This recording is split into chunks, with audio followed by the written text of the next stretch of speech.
Bonjour à tous. Une petite vidéo pour vous montrer comment la solution Gusto marche. Donc aujourd'hui, on va inscrire une école, importer les élèves et renseigner les tarifs, saisir les évaluations, générer les bulletins, clôturer la période scolaire et faire les passages. Donc c'est globalement tous les flux qu'une école fait tout au long de l'année. Mais on va condenser ça en 3 4 minutes de démonstration histoire de vous montrer vraiment comment marche la solution. Donc, pour commencer, je vais vous montrer un peu. Souvent, les écoles, ils ont des fiches ils ont des fiches d'inscription qui ressemblent même pas à ça, où ils vont afficher tous les ans nos tarifs par rapport à les frais d'inscription, les mensualités, les fournitures, uniformes, etc. Donc, on va essayer de faire un cas assez classique. Donc, je suis une école, je vais sur Gusto, accéder à l'application et je n'ai pas de compte, je n'ai pas inscrit mon école sur Gusto. Donc, qu'est-ce qu'on va faire? Première chose, c'est inscrire mon école. Donc, mon école s'appelle École du Savoir. École du Savoir. Je vais l'appeler, je vais dater la démonstration du 21/05/2025. Type d'école, on peut choisir si c'est une école privée ou publique. Voilà, donc il y a des paramétrages, je vais pas les expliquer parce que c'est pas le but de la démonstration. L'objectif, c'est vraiment montrer les flux de Gusto, un des flux de Gusto, mais pas tout montrer parce que tout montrer, ça tiendrait pas sur une vidéo. Et voilà quoi, je vais renseigner mon numéro d'autorisation, la date d'autorisation 01/01/2006, allez. Un INEA, si l'école dispose d'un INEA, le délai de paiement des factures, c'est tous les 10 du mois. Les élèves ont des uniformes. Le directeur de l'école, c'est moi-même, Gay El Hadji. Contact téléphonique, oh, pour ceux qui souhaitent rentrer en contact avec moi pour échanger sur Gusto. Donc, je mets mon email. Non, je vais mettre un email de test, y a pas de souci. Test 1, 2, 3, 4, 5, arrobase gusto.sn. Je mets un mot de passe, donc c'est à vous de créer votre mot de passe.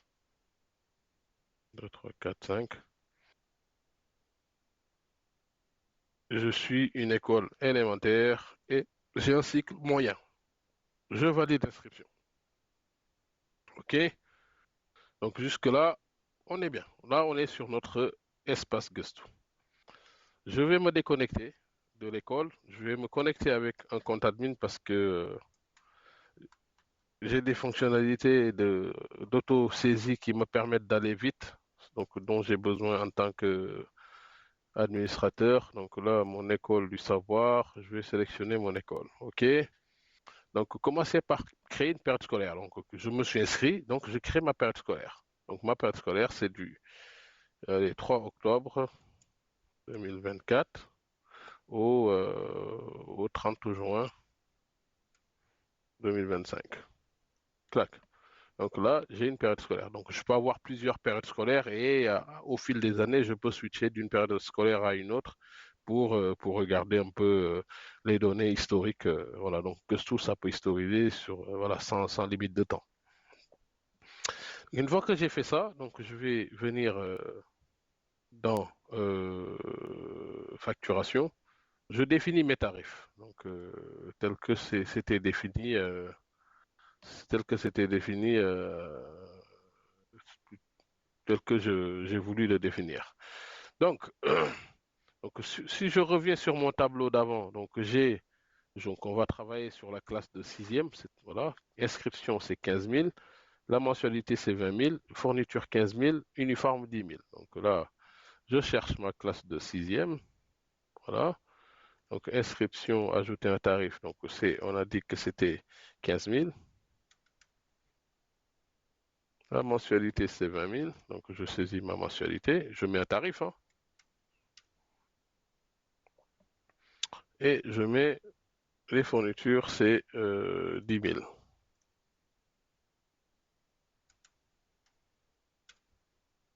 Donc voilà, donc l'uniforme, je peux dire uniforme. Je dis l'uniforme, c'est à 15 000. C'est ce qu'on a dit sur la fiche. 15 000. OK? Très bien. Donc des, j'ai des élèves. Donc je peux aller dans scolarité élèves. Donc j'ai aucun élève. Donc je peux importer mes élèves.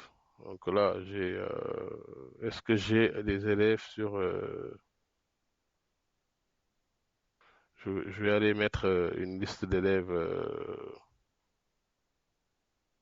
Je dois avoir une liste d'élèves sur Gusto. Template élèves. Est-ce que j'ai liste élèves Sénégal? Voilà, j'ai une liste d'élèves. Donc voilà, j'ai une liste d'élèves. En fait, j'ai envie de créer tous mes élèves, je les importe.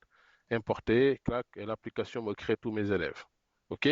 Mais par contre, ils sont tous non inscrits. Vous êtes d'accord? Donc, je peux venir créer mes ressources également dans ressources. Donc j'ai des salles et puis j'ai du personnel. Donc le personnel, je peux créer, allez, Monsieur Diop, Moussa, ok. Voilà, je peux dire qu'il est payé tous les mois, etc. Ok. Donc là, je vais travailler sur la classe de sixième. Je vais remplir les choses et je vais aller définir mes tarifs aussi sur la cinquième. Donc on va aller pendant qu'on n'est pas allé trop loin, on va aller sur la classe de cinquième. Voilà, cinquième. Donc je dis l'inscription c'est 15 000 sur la cinquième. Donc là, c'est les choses qu'on fait qu'une fois, quoi. Et la mensualité c'est 20 000. Et là, c'est 10 000. OK? Donc, les élèves sont là. Ils ne sont pas inscrits. Donc, je vais dans l'école, dans ma classe de cinquième, de sixième. Donc, je suis en sixième. Dans mes actions, je fais inscription multiple. Voilà, je vais inscrire tous mes élèves. Donc là, je glisse et je dépose. Donc voilà, vous voyez, c'est très très simple. Il n'y a pas besoin de chercher très loin. Voilà, je dis, bah, tous ces élèves-là, je les inscris en cinquième, en sixième, pardon. OK? Voilà, j'ai tous ces élèves. J'ai tous les élèves. Voilà, donc vous voyez, l'inscription sur Guessou, c'est assez simple. Et là, inscrire les élèves. Et là, clac, clac, et tout est fait. Donc, si je viens dans scolarité élèves, vous allez voir que tous mes élèves sont inscrits en sixième. Jusque-là, c'est très bien. Donc, si je rentre dans la fiche d'un élève, je peux voir les factures parce que l'application génère automatiquement toutes les factures avec les dates d'échéance.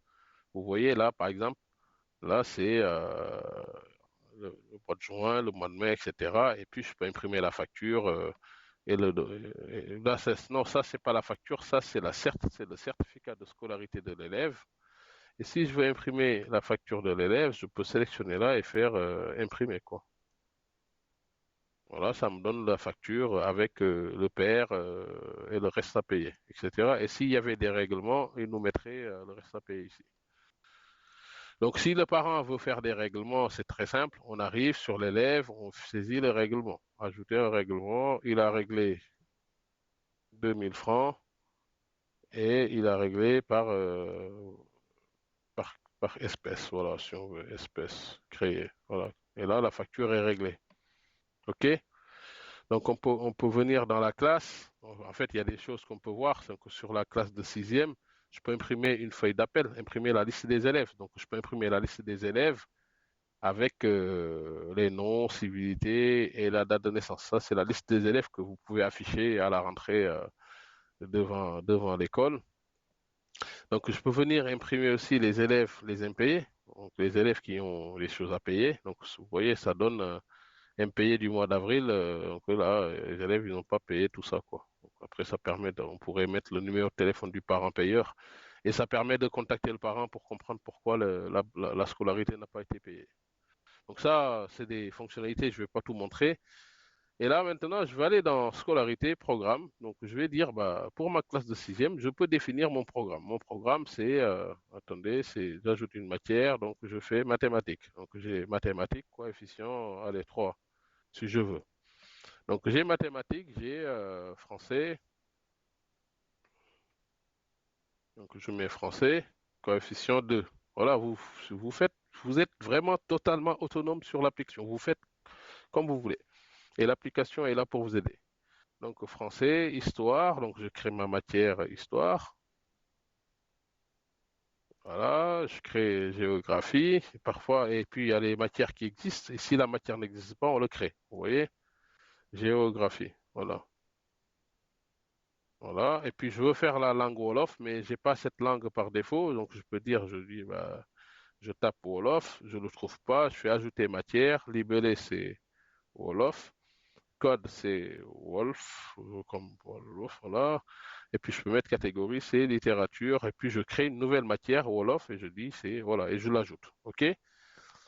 Donc je peux mettre éducation physique, du coup PS, donc éducation physique. Et là je peux venir modifier l'affichage des parce que là les matières sont affichées dans cet ordre et moi je peux venir dire bah, dans mon bulletin je veux afficher mathématiques en premier, en deuxième, français en premier, histoire en dernier, etc. Vous avez la main sur ça, ok? Donc, euh, une fois que ça c'est fait, on va aller dans, dans les évaluations. Donc, je vais dans ma classe, école, classe, sixième. Donc, je viens dans évaluation. Donc, je génère mon premier trimestre, ajouter une évaluation. Donc là, je génère, comme je suis en mode démonstration, je génère des évaluations par défaut. Vous voyez, l'application m'a généré plein d'évaluations. Et pour chaque évaluation, je vais mettre des notes aléatoires. OK? Donc ça, c'est comme si je rentre dans mon évaluation et pour chaque élève, je peux saisir une note. Vous voyez, ça, j'ai toutes les élèves de la classe. Donc là, je fais saisie aléatoire parce que c'est une démonstration. Donc l'idée, c'est vous montrer un peu comment ça marche. Donc là, je suis en train de saisir mes évaluations pour le premier trimestre. OK? Donc une fois que tout ça c'est fait, donc j'ai saisi les notes pour une vingtaine d'élèves. Donc, je peux venir dans élève notes et là, je peux afficher mon relevé de notes. OK? J'affiche mon relevé de notes et je peux du coup afficher mes bulletins. Donc là, aucun bulletin n'a été généré. Donc, comme les bulletins n'ont pas été générés, donc il faut que je génère les bulletins. Et une fois que les bulletins sont générés, je peux les ouvrir et imprimer et distribuer ça aux parents. Et c'est trié dans l'ordre. Élève numéro un, lui, il s'appelle Serine Sec, il est premier, il a 17,83 de moyenne. Il y a les observations qui sont mises automatiquement, etc. Et là, j'imprime mon bulletin et je peux donner aux parents. Je vais faire pareil pour le second trimestre. Donc, je vais générer mes évaluations. Donc ça, c'est pour vous montrer un peu le bulletin du troisième trimestre que je fais ça. Donc ça va être un peu long. Euh, donc, non. Maintenant, j'ai généré mes notes, mes évaluations, contrôle continu. À chaque fois, vous voyez contrôle continu et composition pour chaque matière. À chaque fois, le tableau des évaluations nous montre la moyenne de la classe ainsi que la note médiane. Donc, j'ai fait pareil pour, du coup, je vais venir générer mes bulletins du deuxième trimestre et générer mes bulletins du troisième trimestre. Donc, quand j'arrive sur l'élève by Ibrahima, je vois ses notes. On peut venir modifier la note, etc. Donc, on peut imprimer unitairement le bulletin d'un élève avec son rang. Il est 20e et sur la moyenne annuelle, il a 16 et il est 20e sur le rang annuel. Donc, donc, on peut imprimer du coup tous les bulletins du troisième trimestre. Et du coup, le troisième trimestre, ce qui va changer, c'est la moyenne annuelle quoi, qui apparaît par rapport à ce qu'on avait avant. OK? Etc. Donc, l'élève là, c'est un excellent élève. Il a très bien partout. Et puis là, voilà. OK? Jusque-là, c'est très bien. Donc là, on a fait tout ce que fait une école. Donc, tous les élèves ont leur moyenne, voilà. Vient la fin de l'année, donc on vient dans administration, période scolaire, on va créer une nouvelle période scolaire, on va dire, bah, on va faire du 1er octobre 2025 au 30 juin 2026. OK?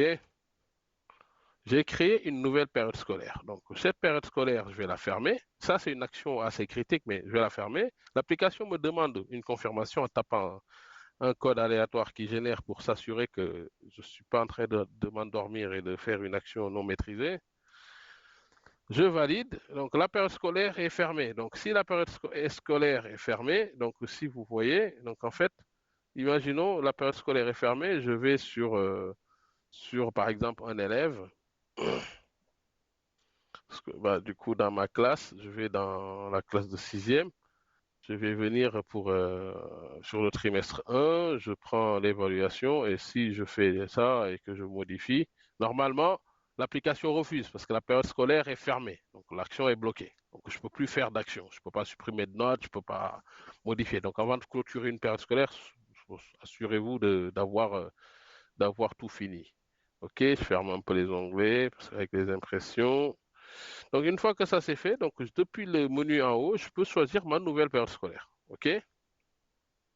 J'ai choisi ma nouvelle période scolaire.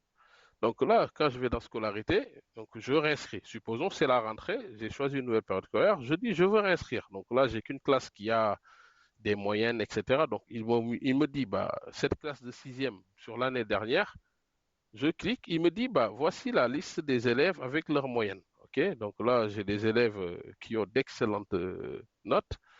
Donc, il me propose deux options par défaut, changement d'école ou redoublement. Donc là, je peux dire, bah, ils vont partir en cinquième. OK? Donc là, cet élève-là, il a 17 de moyenne, je le mets ici. Donc voilà. Donc vous voyez, à chaque fois, il y a un élève qui est balancé. OK? Donc là, je vais annuler parce que je vais vous montrer quelque chose parce que je peux aussi voir la progression. Supposons que euh, j'annule. OK, je vais aller dans ressources. Je vais prendre ma salle de classe numéro 1. Je vais dire, bah, ma salle de classe a une capacité de 10 élèves. OK? Et donc, je prends la classe de cinquième. Je vais dire, bah, l'enseignant, la salle par défaut, c'est la salle 1. Et l'enseignant par défaut, c'est Madame Moussa Diop. OK? Vous voyez, en fait, quand je viens sur la classe de cinquième, vous voyez, capacité de la salle 10.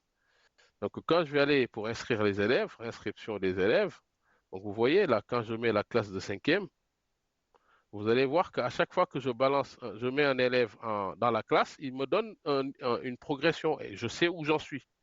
Vous voyez là, je mets 2, 3, 4, voilà, 4 élèves sur 10 et il me dit l'enseignant c'est Monsieur Diop. OK, vous voyez? Voilà, je peux dire, bah, mes élèves qui passent, je peux décider comme ça. Mais ça se passe en conseil d'école avec les enseignants qui discutent. Supposons que l'élève là, 16, il a eu beaucoup d'absence, on décide de le faire redoubler. Donc là, on le met ici. Donc là, l'application, êtes-vous sûr de vouloir ajouter dans la liste? Parce que l'application dit, mais c'est bizarre, l'élève a 16 de moyenne et vous voulez qu'il redouble. Voilà, c'est un cas qui n'arrive pas, mais OK, il y en a qui vont changer d'école. Je peux dire, bah, ceux-là, ils changent d'école. Changement d'école, oui. Lui, il change d'école. À chaque fois, il demande parce que c'est une action, quand même, quand on le valide, il faut s'assurer de ce qu'on fait. Voilà. Et le reste, voilà, je les inscris pas. Et j'inscris les élèves. Voilà.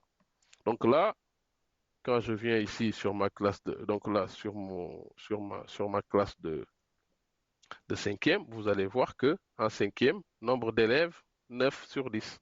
Vous voyez?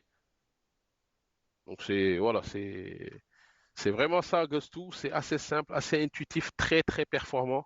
Application très, très bien conçue. Et voilà quoi. Donc, n'hésitez pas à aller sur guestou.sn. Ceux qui sont intéressés, vous contactez la société Proxicode. La société Proxicode, c'est la société qui a développé du coup le logiciel Guestou. Et vous nous contactez sur le numéro